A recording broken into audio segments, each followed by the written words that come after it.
In the lush, rolling hills of Alero Village, there lived a young woman named Naya. She was celebrated throughout the village for her radiant beauty, gentle grace, and unwavering kindness. Her skin glowed like polished ebony, and her eyes sparkled like morning dew catching the first light of dawn. Naya was married to Kano, a man whose love for her was pure, deep, and enduring. For 5 years, they had shared laughter, whispered secrets, and quiet moments beneath the shade of the village's ancient trees. Yet, despite the warmth of their love, there was one shadow over their happiness: Naya could not bear a child. In Alero, as in many villages, motherhood was seen as a sacred gift, a sign of favor from the gods. A woman's worth was measured by the children she bore, and those who remained barren were often the subject of whispers, pointed fingers, and cruel jokes. Despite her kindness and beauty, Naya became the target of relentless gossip. Each morning, the women of the village gathered by the sparkling river that ran through Alero, their laughter echoing across the water. "Look, there goes Naya, Ebo, mother of 5, would sneer. A beauty without a child. What a waste." The other women giggled, adding their venomous remarks. "Perhaps the gods are punishing her," another whispered, "for all her vanity." Though Naya held her head high and pretended not to hear, the words sank deep into her heart like heavy stones. At home, Kono tried to soothe her. "Do not listen to them, my love," he would say, wrapping her in his arms. "You are enough for me. Children will come when the gods will it." Yet even Kono's mother, Mama Kono, grew impatient. 5 years, she would sigh sharply, and still no grandchildren. "Perhaps it is time for you to step aside so my son may have a family." Each word cut Naya to the core. She had prayed at every shrine, offered sacrifices, and begged the gods for a child, yet her womb remained empty. One day, after a particularly bitter argument with Mama Kono, Naya could bear the pain no longer. She fled her home, tears streaming down her cheeks, and wandered into the dense forest beyond the village, seeking solace in the quiet embrace of the trees. As twilight fell, the shadows of the towering trees grew long and dark. Naya stumbled upon a clearing dominated by a massive, ancient tree unlike any she had seen. Its bark shimmered faintly in the moonlight, and its twisted roots seemed to reach deep into the earth. Legend spoke of spirits dwelling within such trees, guarding ancient secrets. But Naya, her heart heavy and desperate, did not falter. Kneeling at its base, she whispered her plea into the wind. "Great Spirit of this forest, I come to you with a broken heart. I have been mocked, shamed, and scorned. If there is mercy in this world, bless me with a child. I am willing to do anything." For a long moment, the forest remained silent. The wind rustled softly through the leaves, carrying Naya's sorrow far and wide. And then, a soft, yet commanding voice broke the silence, making her start in surprise. Naya's heart pounded as she looked up, startled. From the shadows of the ancient tree, an old woman emerged. Her robes were as white as freshly fallen snow, flowing softly around her, and her silver hair glimmered like moonlight. Her eyes held the wisdom of countless years, sparkling with quiet power. Naya's fear melted into awe, for the woman radiated a presence that was at once comforting and otherworldly. Who are you?" Naya stammered, wiping her tears. "I am Amoni, the guardian of this forest," the woman replied, her voice like the rustle of leaves in the wind. "Why do you weep so bitterly, child?" I cannot bear a child," Naya confessed, her voice trembling. "The villagers mock me. My mother-in-law despises me.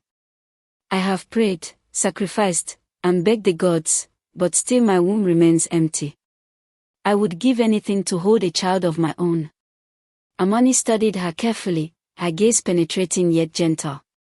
"You speak as though your worth is measured only by the children you bear," she said softly. "But there is more to life than motherhood alone. Yet I understand your longing. You are willing to do anything." Naya nodded earnestly. "Anything," she whispered. The guardian's lips curved into a small, knowing smile. Very well. Listen carefully. Deep within this forest lies a tree unlike any other. Its branches stretch to the heavens, and its roots sink into the heart of the earth. There grows a fruit that holds the essence of life. Pluck one from its branches, and it may answer your deepest desire, but beware, such gifts are not without cost. Naya's chest tightened with hope. Where do I find it? She asked eagerly. Amoni pointed to a narrow path winding deeper into the forest. Follow this path to the heart of the forest. The journey will test your courage, your patience, and your heart. Only those pure of heart and steadfast in purpose may succeed. Now go, child, and trust in your heart. Naya swallowed hard, her mind racing, but she nodded and stepped onto the path. The forest grew denser, darker, and wilder with every step. Strange sounds whispered around her, shadows flickered between the trees, and unseen eyes seemed to follow her. Yet, she pressed on, guided by the glimmering light of the moon through the canopy, her hope stronger than her fear. After hours of walking, she finally reached a clearing bathed in silver moonlight. At its center stood the legendary tree Amoni had described. Its leaves shimmered like scattered stars, and its fruits glowed faintly with a golden light. Naya gasped, knowing in her heart that this was the moment that could change her life forever. Naya stood before the legendary tree, its golden fruit swaying gently as though moved by an unseen hand. Her heart raced. She had never seen anything so beautiful, so alive with power. The words of Amoni echoed in her mind, only those pure of heart and steadfast in purpose may succeed. Naya knew that plucking a fruit would not be enough, she would have to prove herself worthy. Taking a deep breath, she stepped closer. The ground beneath her feet was soft with moss, and the air smelled of earth and wildflowers. Every step felt like a journey into another world. She extended her hand to touch one of the glowing fruits, but suddenly, a rustling behind her made her jump. From the shadows emerged a small, fox-like creature, its fur shimmering silver and its eyes glowing like lanterns. You must answer a question before you may claim what you seek, the creature spoke in a clear, melodic voice, startling Naya even more. Do you understand the meaning of patience, and are you willing to bear the burden of the gift you desire? Naya swallowed hard, her throat tight with emotion. I am willing, she whispered, her voice trembling. I have waited years, endured mockery and pain, but I will do whatever it takes to prove myself worthy. The creature circled her once, then vanished into the shadows. Naya turned back to the tree and carefully plucked a single golden fruit. Its surface was warm, pulsating slightly, as if it held a tiny heartbeat within. Clutching it to her chest, she felt a surge of hope and fear mingled together. As she prepared to leave, a whisper carried through the clearing. The path you take comes with a price, Naya, the voice murmured, ethereal and distant. She froze, looking around, but no one was in sight. Her heart pounded, but determination pushed her forward. Naya carefully retraced her steps along the winding path, the moonlight guiding her through the dense forest. She stumbled over roots and rocks, but she did not falter. Each step felt heavier than the last, yet the thought of holding a child of her own kept her moving. By the time she reached the edge of the forest, the first rays of dawn were breaking over the hills. Exhausted but hopeful, Naya returned to her small home in Alero Village. She knelt in her garden and planted the golden fruit with care. Every day, she watered it, spoke to it, and tended to it as if it were already her child. The villagers, ever watchful and skeptical, whispered among themselves. What is she doing now? They muttered. Perhaps she has turned to magic to gain a child. But Naya ignored their words. She knew in her heart that this was the key to her deepest desire. The seed of hope had been planted, and she would nurture it, no matter what. Days turned into weeks, and Naya tended to the golden fruit she had planted in her garden with unwavering devotion. Each morning she would kneel beside the soil, whispering words of hope and love, and each evening she would pour her heart into watering it. The villagers of Alero watched from a distance, curiosity mingled with suspicion. "She talks to a plant," they whispered. "Perhaps she has lost her mind, or worse, turned to the spirits." Yet Naya did not falter. Deep in her heart, she knew that the fruit held the promise of her long-awaited child. One morning, as the first sunlight touched the garden, Naya noticed a tiny green sprout breaking through the soil. It was unlike any plant she had ever seen. Its leaves shimmered faintly with golden veins, twisting and turning in delicate, unusual patterns. The sprout seemed to breathe, as if alive, and Naya's heart soared with hope. That night, Naya dreamed of a small child. A boy with eyes bright as the morning sun reached out to her, laughing, calling her name. Each time she tried to hold him, he vanished into thin air, leaving only warmth in her heart. The dreams were so vivid, so real, that she awoke each morning with tears of both joy and longing. The villagers noticed the sprout's strange growth and whispered even louder. "Look at her garden," Ebo sneered. "Flowers should not glow like that." Mama Kano, too, grew suspicious, her face tight with doubt. "What is happening in this house?" she demanded one afternoon, pointing at the sprout. "You will bring a curse upon us all." Naya, however, remained undeterred. She knew that the plant was more than ordinary. She tended it with care, speaking gently to it every day, singing soft songs her grandmother had taught her. Slowly, the sprout grew taller, its leaves catching the sunlight in dazzling patterns, and for the first time, Naya felt that her prayers were being answered. One evening, as the moon cast silver light over the garden, the plant shimmered brighter than before. A single small fruit began to form, glowing faintly, as if alive with a secret energy. Naya's heart trembled with both awe and trepidation. She knew this was the moment she had been waiting for, the beginning of a miracle that would change her life forever. The golden fruit that had begun to form on Naya's magical plant paused softly in the moonlight, casting a warm glow across her garden. That night, Naya could hardly sleep, her mind filled with visions of the child she longed for and the possibilities the fruit might hold. As she drifted into a deep sleep, a familiar presence surrounded her, the ethereal figure of Harmony, the guardian of the forest. She appeared once again in a clearing bathed in silver moonlight, her eyes calm yet piercing, filled with the wisdom of ages. "You have done well, Naya," Harmony said softly, her voice flowing like a gentle stream. "The fruit you now hold is not ordinary.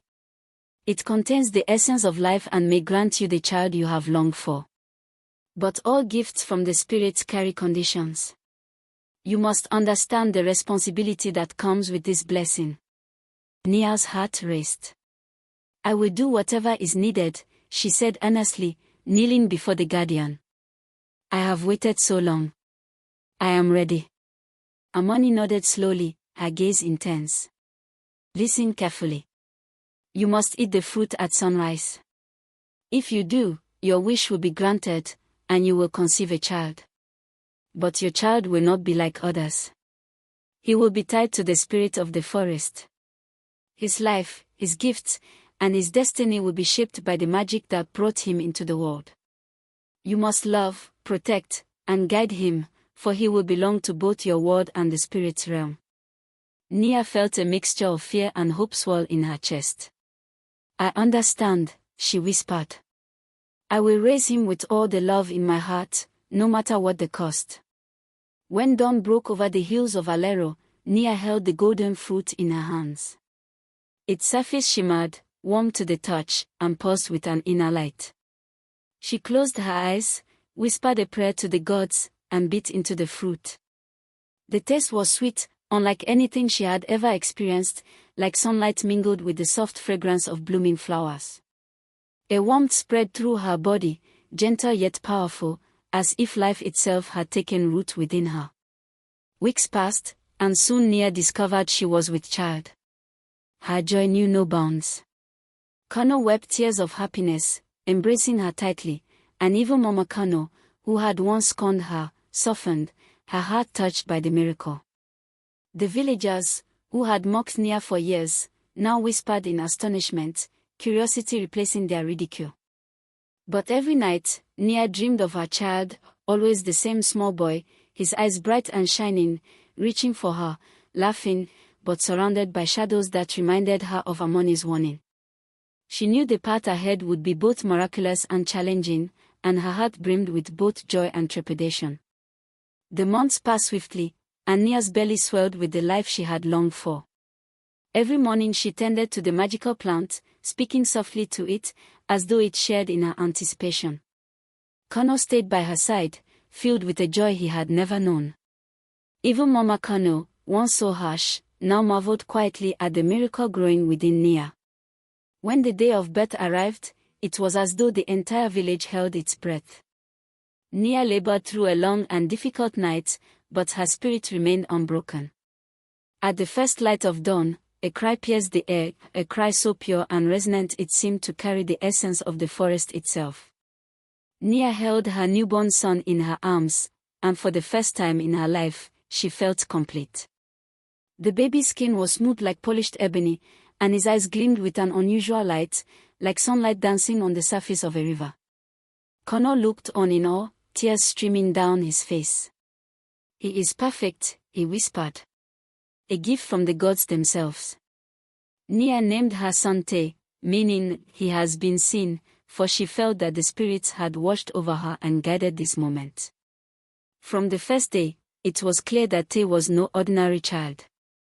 Flowers seemed to bloom wherever he crawled, and even the most cautious animals approached him as though recognizing a hidden power. One day, when Te was only a few months old, a sudden gust of wind blew through the village. Villagers rushed to secure their homes, but Te laughed, reaching out his tiny hands. The wind stilled, as if obeying him, leaving the villagers stunned and whispering in fear and amazement. "The child is blessed, favored by the spirits," they murmured. Naya held her son close, feeling the weight of Amoni's warning. "He belongs to both this world and the spirit realm." She knew her role as his mother would require love, patience, and courage beyond anything she had imagined. Even as joy filled her heart, Naya could not ignore the whispers of caution. She knew that raising a child tied to the spirits would test her in ways she could not yet foresee. But one thing was certain: she would protect him, nurture him, and guide him, no matter the challenges that lay ahead. As they grew, it became increasingly clear that he was no ordinary child. By his first birthday, he could sense things that others could not. Birds would gather near him, chirping softly as though sharing secrets. Flowers bloomed wherever he walked, and the smallest animals, even the shyest, approached him without fear. Naya watched this each day. She taught him kindness, respect for nature, and the importance of balance, knowing that one day Te's extraordinary gift would shape not only his life but the lives of all who crossed his path. Wonders with awe and a growing sense of responsibility. She remembered Amoni's warning: "He belongs to both this world and the spirit's realm." The villagers, once skeptical, could no longer ignore the boy's extraordinary presence. Whispers spread through Alero Village like wildfire. "Have you seen what Te can do?" they said. "The winds obey him. The forest follows him. He is favored by the spirits." Some were curious and admired him, while others were wary, fearing what they did not understand. One afternoon, a sudden storm rolled over the village. Dark clouds swirled ominously, and rain began to lash the rooftops. The villagers ran for shelter, praying it would pass quickly. Naya, cradling Te, stepped outside with him, her heart pounding. Te raised his tiny hands toward the sky, and as if by magic, the winds calmed, and the rain slowed until the clouds parted, leaving sunlight glimmering on the wet earth. The villagers stared in amazement, their fear giving way to reverence. Ebo, who had once mocked Naya for her barrenness, fell to her knees and whispered a prayer of thanks. Even Mama Kano could not hide her astonishment, her earlier scorn replaced by awe and cautious pride. Yet Naya remained vigilant. She knew Te's gifts were a blessing, but they came with great responsibility. Each night, she prayed for wisdom and guidance, teaching him to respect the balance between the spirit realm and the human world. "You must use your gifts to help, not harm," she would whisper as she tucked him into bed. "The world is watching, and so are the spirits." Tay's connection with the forest deepened with every passing day. Shadows seemed to shift gently in his presence, the winds would murmur his name, and the light of the sun danced around him in ways no one could explain. Naya felt pride and fear intertwined, knowing that the day would come when her son would have to choose his own path, one that might lead him far from her, into the realm of the spirits. But for now, she cherished every moment, holding him close and marveling at the miracle born from love, faith, and the magic of the forest. When Tay was 5 years old, his gifts became even more extraordinary. He could calm storms with a gentle word, summon animals with a mere gesture, and sense the emotions of everyone around him. Though the villagers marveled at his abilities, Naya felt a growing concern. She remembered Amoni's warning, "He belongs to both this world and the spirit's realm." What did it mean for Tay's future? How could she prepare him for the path that lay ahead? One evening, as the sun dipped behind the hills of Alero Village, Naya decided to seek guidance. She took Tay by the hand and walked deep into the forest, following the winding path that had first led her to Amoni. Shadows stretched long across the ground, and the air was thick with the scent of moss and wildflowers. Tay walked confidently beside her, his small hand firm in hers, as though he already sensed the power that awaited him. At the foot of the ancient tree, Naya knelt and called out, her voice trembling but steady. "Great Spirit of the forest, I have come once again. My son's gifts grow every day, but I do not know how to guide him.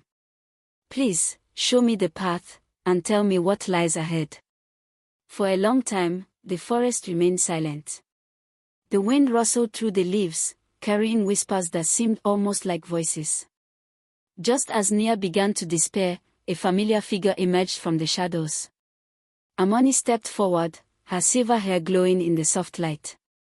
Her eyes were gentle, filled with kindness and understanding. "You have done well, Naya," Amoni said softly. "You have raised Tay with love and patience. His gifts are a blessing, but they come with a responsibility that only he can choose to bear. There will come a time when he will be called to serve the spirits, to live among them, and to use his powers for the good of the world. That choice, and that path, must be his alone. You cannot make it for him." Naya's heart tightened at the thought. "Will he have to leave me?" she asked, her voice breaking. "Perhaps," Amoni replied, placing a gentle hand on Naya's shoulder. "But remember this, he is not yours alone. The world needs him as much as you do. Trust that the love and guidance you have given him will prepare him for what is to come. He will choose the path that is right for him." Naya embraced Tay tightly, feeling both pride and sorrow. She knew that the time would come when he would step beyond her protection, into a destiny greater than she could imagine. But in that moment, she held him close, cherishing the miracle she had nurtured from a single golden fruit, a seed of hope, love, and magic. Years passed, and Tay grew into a young man of extraordinary wisdom and grace. His gifts had matured alongside him. He could heal the sick with a touch, summon gentle rains to quench parched fields, and communicate with animals as if they were old friends. The villagers no longer whispered with fear or suspicion. Instead, they looked upon him with awe and respect. Yet, Naya's heart remained heavy. She knew the time foretold by Amoni was approaching, the time when Tay would have to choose his path between the world of humans and the realm of the spirits. One morning, as the sun painted the horizon with golden light, Tay approached Naya with a solemn expression. "Mother," he said quietly, his voice steady but tinged with emotion, "I have had dreams. The spirits have been calling me. They have shown me the path I must take, and the time has come for me to step into my destiny." Naya's heart clenched with a mixture of pride and sorrow. She had raised him with love, care, and patience, yet the thought of letting him go was unbearable. "Do you know where you will go?" she asked, her voice trembling. Tay smiled gently, the same warmth in his eyes that had comforted her all his life. Yes, mother. I must go to the heart of the forest, to the foot of the great tree where it all began. The spirits await me, and I must learn from them. But do not fear, I will carry your love with me, always. That evening, as the sun dipped behind the hills, Naya walked with Tay to the clearing where the ancient tree stood. The village watched silently, a mixture of awe and sadness in their eyes. Naya knelt and embraced her son tightly, feeling the weight of every year of love, guidance, and hope she had poured into him. Be brave, my son, she whispered. Follow your heart, and use your gifts wisely. Remember, you belong to both this world and the spirits, and your choices will shape both. Tay held her face gently, tears glistening in his eyes. I will, mother. I promise. Your love will guide me, even when I am far from you. With that, Tay stepped into the clearing, and the forest seemed to come alive around him. The winds whispered his name, and the leaves shimmered in anticipation. Naya watched as her son, the child born of magic, love, and hope, began his journey into a destiny far greater than anyone could have imagined. Though her heart ached, she knew he was exactly where he was meant to be, the chosen child of the spirits, guided by love and courage. As the first light of dawn filtered through the trees, Tay stood before the ancient, golden-leaf tree, its branches stretching high into the sky. The spirits of the forest gathered around him in shimmering forms, their presence both gentle and powerful. Naya stood nearby, her heart heavy yet full of pride. She knew this moment had been coming for years, the day her son would step fully into his destiny. Tay closed his eyes and bowed his head, feeling the connection between his heart, the forest, and the world beyond. Slowly, he extended his hands, and the wind swirled around him, carrying leaves, petals, and golden light. The spirits acknowledged him, welcoming him into their realm while leaving him tethered to the human world through the love and guidance of his mother. Naya's eyes filled with tears as she watched him. Go with courage, my son, she whispered. Use your gifts to bring healing, hope, and balance to both worlds. I will always be with you, in your heart, as you are in mine. Tay smiled, the warmth of his eyes reflecting the light of the morning sun. Thank you, mother, he said softly. I am ready. With one last embrace, he stepped into the heart of the forest. The winds carried him gently upward, and the villagers who had gathered below watched in awe as their greatest miracle disappeared among the trees. Though her heart ached, Naya felt a profound peace. She had nurtured, guided, and loved her son, and now he would use his gifts to shape the world. The villagers returned to their homes, carrying the tale of Naya and Tay, the child born of magic, hope, and unwavering love, telling it from generation to generation, a story of faith, patience, and the bond between a mother and her extraordinary child. And so, the tale of Naya and her magical son lived on, a reminder that even in the darkest times, hope and love can create miracles. If you enjoyed this story, please like, share, and subscribe for more magical African folktales. Don't forget to click the notification bell so you never miss a new story. And share your thoughts in the comments.